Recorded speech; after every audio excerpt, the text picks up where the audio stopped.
మీకు 100 కోట్లు సంపాదిస్తాను నమ్మకం ఉందా? నమ్మకం ఉంది స్వామి.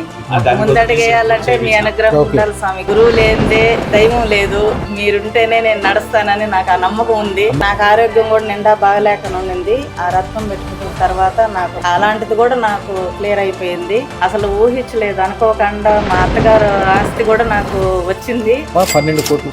అందుకని మిమ్మల్ని చూడాలని, మీ అనుగ్రహం సంపూర్ణంగా ఉండాలని. అమ్మ బాయిలో నుండి 4 దిక్కులలో నుండి చేతులతో కూడా ఇట్లా పైకెత్తి పసుపు పెద్ద బొట్టు పెట్టుకుని 4 మూలల్లో అమ్మ ఐం హ్రీం శ్రీం శ్రీమాత్రే నమః. అమ్మగారు తిరుపతి నుంచి వచ్చారు. వారిది శ్రీ శ్రీ మహాలక్ష్మి పీఠం. అదృష్టం వారిద్దరు పెట్టుకున్నారు. వారేమో పురుషోత్తం గారు, వీరు రియల్ ఎస్టేట్ చేస్తారు.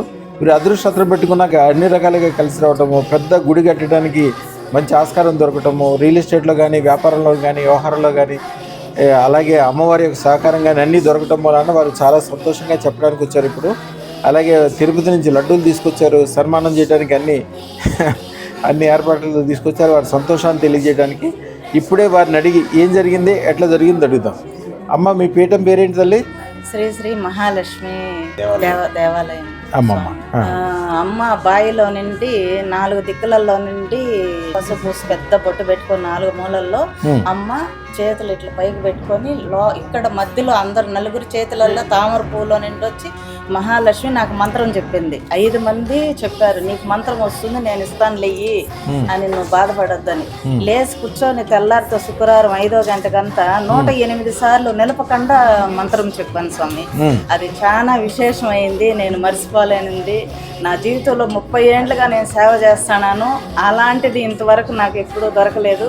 ఇక్కడికి వచ్చిపోయిన తర్వాతే, నాకు రత్నం పెట్టుకున్న తర్వాతే ఆ విధంగా నాకు దేవుడు అనుగ్రహం ఇచ్చింది. అందుకని మిమ్మల్ని చూడాలని, మీ అనుగ్రహం సంపూర్ణంగా ఉండాలని. ఆ బాయ్ అనేది ఎక్కడుందో అక్కడే నాకు అసలు నేను ఆ ప్లేస్కి పోతానని అనుకోలేదు. ఆ జాగా ఆటోమేటిక్గా పోయి చూసిన తర్వాత నాకు ఇక్కడే కనిపించింది అమ్మ బావి నింది. బావిలో నిండి అమ్మ వచ్చి ఇచ్చింది మంత్రం నాకని అనిపించింది. ఆ అమ్మ వచ్చి ఆ మంత్రం ఇచ్చిన తర్వాతే నాకు ఆలోచన పుట్టింది. అదే స్థలంలో కట్టాలనేసి నేను ముందడుగేయాలని మీ అనుగ్రహం కోసం వచ్చాను స్వామి. అమ్మ, అదృష్టం పెట్టుకున్నాక జీవితం అద్భుతంగా ఉందా? బాగుంది స్వామి. అసలు ఊహించలేదు, అనుకోకుండా మా అత్తగారు ఆస్తి కూడా నాకు వచ్చింది. ఈ పెద్ద లడ్డు తీసుకొచ్చారు ఇప్పుడు తిరుమల నుండి తీసుకుని వచ్చిన స్వామి. గురూజీకి ఇవ్వాలనేసి 5 లడ్లు పంచమోకాలతో 5 ఇవ్వాలనేసి మిమ్మల్ని చూడాలని, మాట్లాడాలని వచ్చాను స్వామి. ఇంత దూరం మేము